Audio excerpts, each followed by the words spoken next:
Welcome students, today we start chapter 3 electric potential. तो जो electric potential है उससे आप सभी फेमिलियर हो।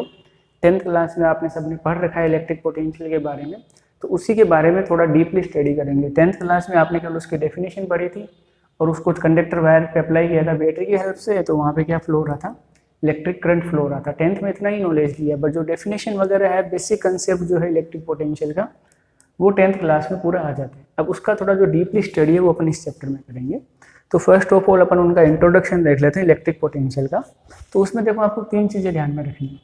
You need to know about the electric potential, work done and potential energy.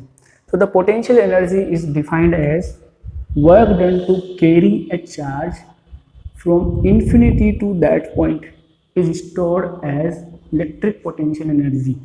Okay, but when you carry a positive unit charge then the work done is stored as electric potential। मतलब क्या है कि अगर आप Q node को ला रहे हो infinity से किसी पॉइंट पे, तो जो भी वर्क डन है वो उसका पोटेंशियल एनर्जी बन जाएगा। वहीं पे अगर आप +1 को ला रहे हो तो वो वर्क डन क्या बन जाएगा, आपका इलेक्ट्रिक पोटेंशियल बन जाएगा। इस चीज़ को ध्यान में रखना है। तो बेसिकली अगर Q नोड को लाने में जो W हो रहा है वो आपका क्या है, U, बट +1 को लाने में जो W हो रहा है वो आपका क्या है, V है। तो इनमें आपस में कुछ रिलेशन है कि अगर U से आपको V निकालना है तो Q नोड से क्या करना पड़ेगा, डिवाइड करना पड़ेगा। तो जो बेसिकली V का फॉर्मूला है वो क्या होता है, U अपॉन Q नोड, या फिर अपन इसको क्या लिख सकते हैं, delta W upon Q naught. But there is a negative relation between potential energy and work, that's why we use the negative sign. ठीक है, तो यहाँ पे साइन किसका यूज करना है, नेगेटिव का। ये इसका फॉर्मूला है। अगर पॉइंट अपन A और B लेते हैं, 2 पॉइंट ले लेते हैं, इन्फिनिटी नहीं लेके, if we consider point A and point B, then the work done to carry a charge from one point to another point is defined as the difference of potential energy. But when we carry positive unit charge from one point to another point, then the work done is stored as electric potential. So when we consider 2 point A and B, then VA minus VB is defined as UA minus UB upon Q naught. Okay, this is the formula for potential difference, this is formula for potential. So when you need to calculate the dimension or unit of electric potential, then it is defined as work upon charge, then the unit of potential is joule per coulomb and its SI unit is volt. Okay, so potential का और potential difference का, difference तो एक ही quantity है, तो दोनों का unit हमेशा क्या रहेगा, वोल्ट ही रहेगा। इस चीज़ को ध्यान में रखना। ठीक है, ये इसका बेसिक इंट्रोडक्शन था जो हमने 10th क्लास में भी पढ़ रखा है। एक पॉइंट से दूसरे पॉइंट पे मूव करते हैं तो जो वर्क डन है वो इलेक्ट्रिक पोटेंशियल बन जाता है। अब if you need to calculate the work done to carry a charge from one point to another point and having the value of V, जैसे इस A पॉइंट पे पोटेंशियल VA है और B पॉइंट पे पोटेंशियल क्या है, VB है। अगर आप Q चार्ज को one point to another point move करें तो वर्क डन किसके बराबर होगा, पोटेंशियल डिफरेंस के बराबर। तो W का फॉर्मूला कितना हो गया, Q इंटू डेल्टा V। सो आप वर्क डन को वोल्ट की फॉर्म में भी, जो वर्क होता है उसकी एनर्जी यूनिट क्या होता है, जूल, तो जूल को आप वोल्ट की फॉर्म में भी डिफाइन कर सकते हो। तो उसके लिए अपन एक नेक्स्ट वो यूनिट पढ़ेंगे, वो है 1 electron volt. Basically 1 electron volt is energy required to accelerate an electron by 1 volt. अगर किसी इलेक्ट्रॉन पे आपने 1 वोल्ट पोटेंशियल अप्लाई किया, पोटेंशियल डिफरेंस, तो उसका जो एनर्जी होगा वो इतना होगा। तो इसको जूल में कैसे कन्वर्ट करेंगे, 1.6 इंटू 10⁻⁻⁹ जूल। तो एक एनर्जी का यूनिट है वोल्ट की फॉर्म में। ठीक है, इसको थोड़ा सा ध्यान में रखना। नेक्स्ट चैप्टर में आगे काम आएगा फोटोइलेक्ट्रिक इफेक्ट में, जहाँ पे इलेक्ट्रॉन्स की एनर्जी को अपन इलेक्ट्रॉन वोल्ट में डिस्क्राइब करते हैं, जूल में नहीं करके, तो वहाँ कन्वर्जन में काम आएगा। ओके, नाउ अब अपन चलते हैं। देखो एक चीज़ और बता देता हूँ कि जो अपन ने किसी भी चार्ज को इन्फिनिटी से लेके आए थे या किसी पॉइंट से दूसरे पॉइंट पे लेके आ रहे हैं, तो वर्क डन कब होगा, जब वहाँ पे कोई ना कोई फोर्स होगा। अगर फोर्स 0 है तो वर्क डन भी कितना होगा, 0। लेके किसके आ रहे हो, Q को, तो Q पे फोर्स कौन लगाता है, इलेक्ट्रिक फील्ड। अगर वहाँ पे इलेक्ट्रिक फील्ड 0 है तो फोर्स भी क्या हो गया, 0, then the work done is also 0। If work done is 0 then V is also 0. So when you need to calculate the value of potential, then if there is no existence of electric field, then the value of electric potential is always 0. So for calculation of electric potential you need to know about the electric field. जहाँ पे जिस field में electric field होगा वहीं पे आपका electric potential होगा। अगर आपका इलेक्ट्रिक फील्ड नहीं है तो वहाँ पे आप इलेक्ट्रिक पोटेंशियल की वैल्यू कैलकुलेट नहीं कर सकते। उस चीज़ को थोड़ा सा ध्यान में रखना, ठीक है।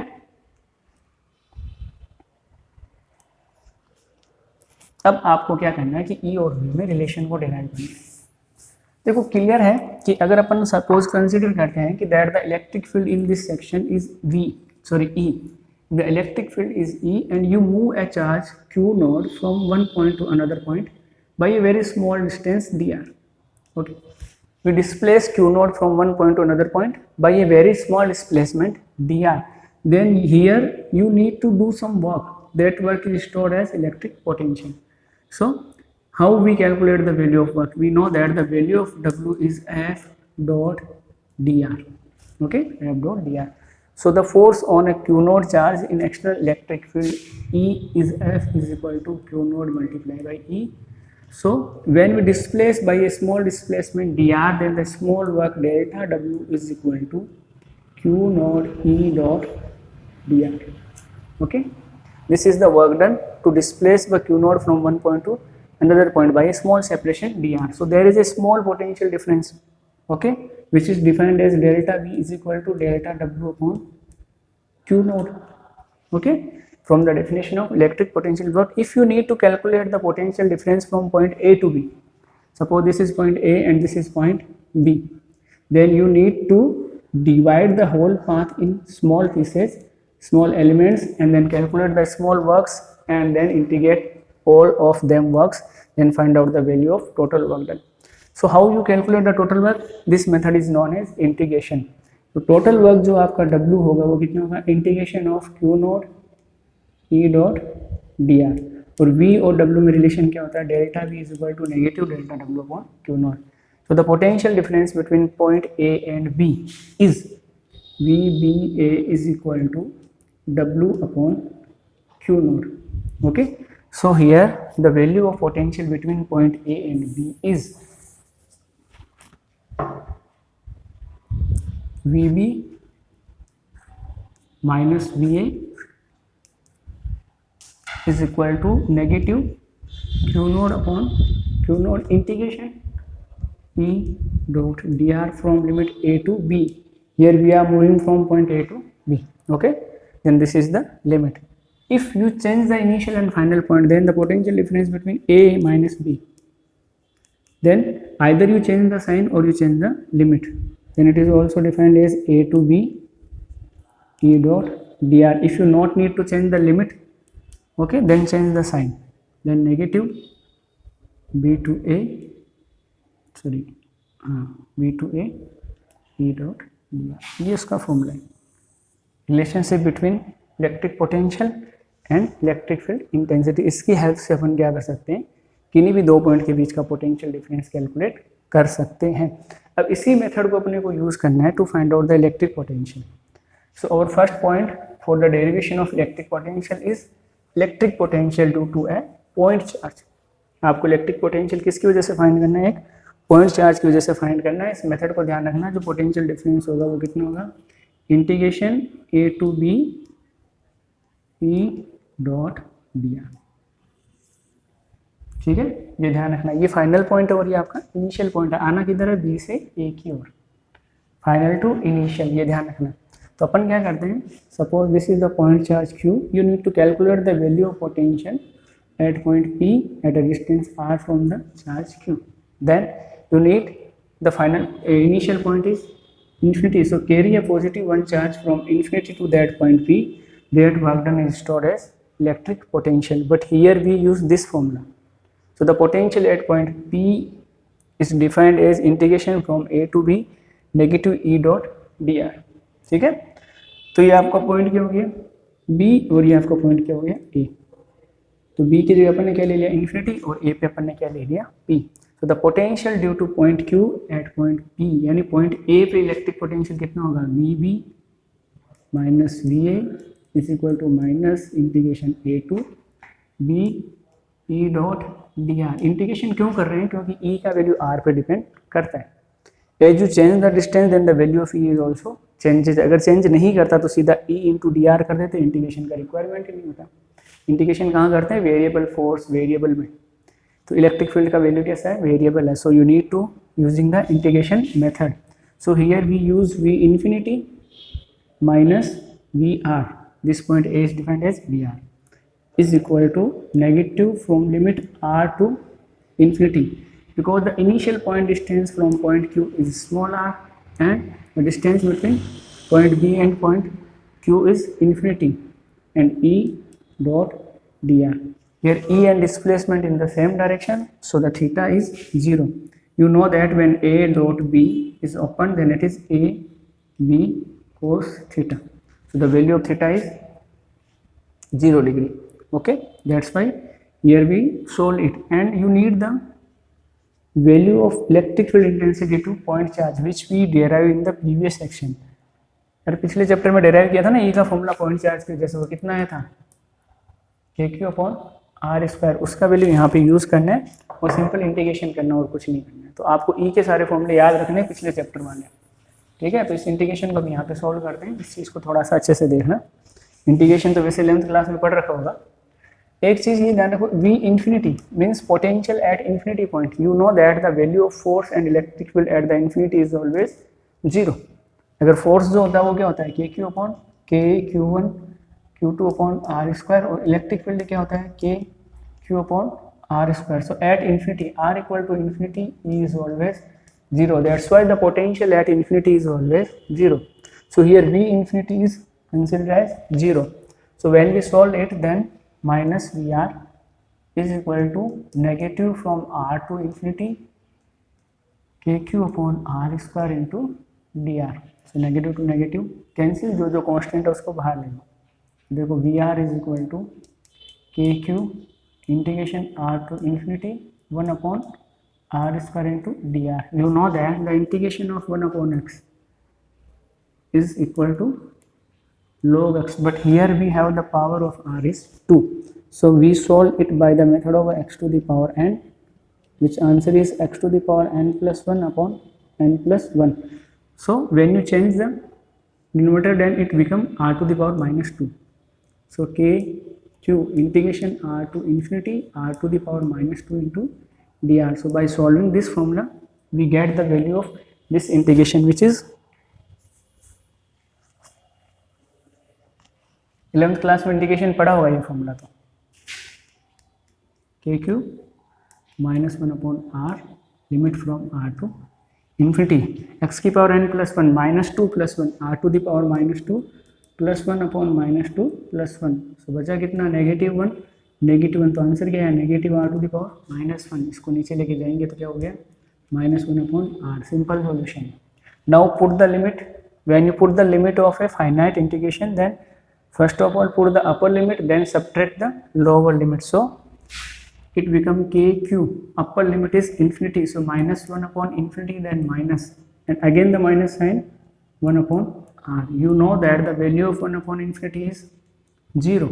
That's why potential is equal to KQ upon r. So this is the formula for electric potential due to point charge V equal to KQ upon r. Okay. So up to today you calculate the formula of force, electric field intensity and potential due to point charge. Okay, we correlate all these three formulas. So from Coulomb's law, the force is K Q1 Q2 upon R square, and the electric field is KQ upon R square, and the electric potential is KQ upon R. So when you remove one Q, then the formula of force become formula of electric field intensity, and when you remove one R, then A become to V. So there is a relation between V and R, that V is equal to E into R, जो भी अपन ने निकाला था V equal to integration E dot dr. ये relation इनके formula में भी दिख रहा है, ठीक है। तो इस मेथड से आप इनको इजीली लर्न कर सकते हो। इस चीज़ को थोड़ा सा ध्यान में रखना। एक ही फॉर्मूला है, Q रिमूव करोगे तो E बन जाएगा, R रिमूव करोगे तो क्या बन जाएगा? V बन जाएगा, ठीक है। अब उसी में आगे देखो, अपनी नेक्स्ट चीज़ है जो पॉइंट चार्ज से अपन ने क्या पढ़ा है? इलेक्ट्रिक पोटेंशियल पढ़ा है। अब when you have more than one charge, It means electric potential due to multiple charges. Here the electric potential is a scalar quantity. Electric potential is a scalar quantity while force and electric field are vector quantity. So when you have multiple charges, then for calculation of force and electric field, you need to calculate the force and electric field by the individual charges and then using vector addition. सबका अलग अलग force या सबका अलग अलग electric field निकाला था और उनका लास्ट में क्या किया था, वेक्टर एडिशन किया था, because force and electric fields are vector quantity but electric potential is a scalar quantity, so no need to add the vector addition. Simple क्या करना है, पॉजिटिव को पॉजिटिव, नेगेटिव को नेगेटिव ऐड कर देना. अभी अपन ने जो वी निकाला था किसकी वजह से निकाला था, पॉजिटिव चार्ज की वजह से. Due to scalar quantity V is positive for positive charge and V is negative for negative charge. If your source charge is negative, then the potential is also negative. If your source charge is positive, then the potential is also positive. वो theta की वजह से होगा. E dr cos theta. Positive की वजह से E क्या होता है, आउटवर्ड, और नेगेटिव की वजह से इनवर्ड. इस केस में थीटा 0 डिग्री था, इस केस में क्या हो जाएगा 180 डिग्री. 180 डिग्री होता है cos थीटा की वैल्यू -1. तो फॉर्मूला में वहाँ पे क्या आ जाएगा, नेगेटिव का साइन. तो इसमें सिंपल क्या ध्यान रखना है, फोर्स में और इलेक्ट्रिक फील्ड में अपन क्यू का साइन यूज नहीं करते थे, जबकि वी में आपको सीधा सीधा क्यू का साइन यूज करना है. पॉजिटिव है तो पॉजिटिव, नेगेटिव है तो नेगेटिव. अब मल्टीपल चार्जेस की केस में आपको क्या करना है, सिंपल एडिशन करना है, not using the vector addition. इस चीज़ को थोड़ा सा ध्यान में रखो. जैसे ये Q1 है आपका, ये क्या है Q2 और ये कितना है Q3. पी पॉइंट पे आपको V निकालना है, तो Q1 का डिस्टेंस R1, Q2 का डिस्टेंस R2, Q3 का distance R3. And the potential due to Q1 is V1, due to Q2 is V2, and due to Q3 is V3. And the resultant potential V is equal to V1 plus V2 plus V3. n होते तो कहाँ जाता है to n. इसमें कोई vector sign use नहीं करना है because potential is a scalar quantity. Suppose Q2 negative है तो यहाँ पे किसका साइन आ जाएगा, नेगेटिव का, और कुछ नहीं करना. ठीक है, तो एक क्वेश्चन करके देख लेते हैं, इजीली समझ में आ जाएगा. ट्राइंगल, रेक्टेंगल कुछ भी ले सकते हैं. So let's consider an equilateral triangle having side 10 centimeter, 10 centimeter, 10 centimeter, plus 2 coulomb minus 4 coulomb. You need to calculate the value of V at this point. So first of all plus 2 की वजह से, then minus 4 की वजह से. तो पहले plus 2 की वजह से कितना होगा, V plus K Q. Q की वैल्यू कितनी है, 2/r². R कितना है 10, बट किस में है, सेंटीमीटर में. तो मीटर में चेंज करोगे तो मल्टीप्लाई बाई 10⁻², स्क्वायर कर दिया तो आंसर क्या आया, 2K/10⁻1 का स्क्वायर 10⁻². थोड़ा सा कैलकुलेशन है तो इतना कोई ज़्यादा टफ नहीं है, इजीली कर सकते हो. अब नेगेटिव की वजह से देखो, V नेगेटिव, K Q का वैल्यू क्या है 4 बट नेगेटिव में, अपॉन R सेम है तो आंसर कितना आ गया 10⁻². अब क्या निकालना है, resultant V. Then to calculate the resultant V using V plus V minus, then put 2K/10⁻² minus 4K/10⁻². So the answer is -2K/10⁻². Now put the value of K which is 9 × 10⁻9 divided by 10⁻², it become +2. so the answer is -18 × 10⁻11 volt. ऐसे आपको numerical करना है. अगर यहीं पे force और electric field होता तो देखो, पॉजिटिव की वजह से आउटवर्ड, नेगेटिव की वजह से इनवर्ड, ये एंगल 120 डिग्री लेके वेक्टर एडिशन करना पड़ता. बट यहाँ पे V के केस में न्यूमेरिकल इजी है, सीधा प्लस माइनस करना है. ये थोड़ा सा इजी रहेगा न्यूमेरिकल. ठीक है, इस चीज़ को ध्यान में रखना. तो कुछ न्यूमेरिकल्स घर से ट्राई करो, सोल्व करो, इजीली हो जाएंगे. थोड़ा प्रैक्टिस करो. Okay, thank you. कोई डाउट हो तो मुझे मैसेज कर सकते हो. न्यूमेरिकल को एक बार सोल्व करके जरूर देख लेना. न्यूमेरिकल से टॉपिक क्या होता है थोड़ा अच्छे से क्लियर हो जाता है.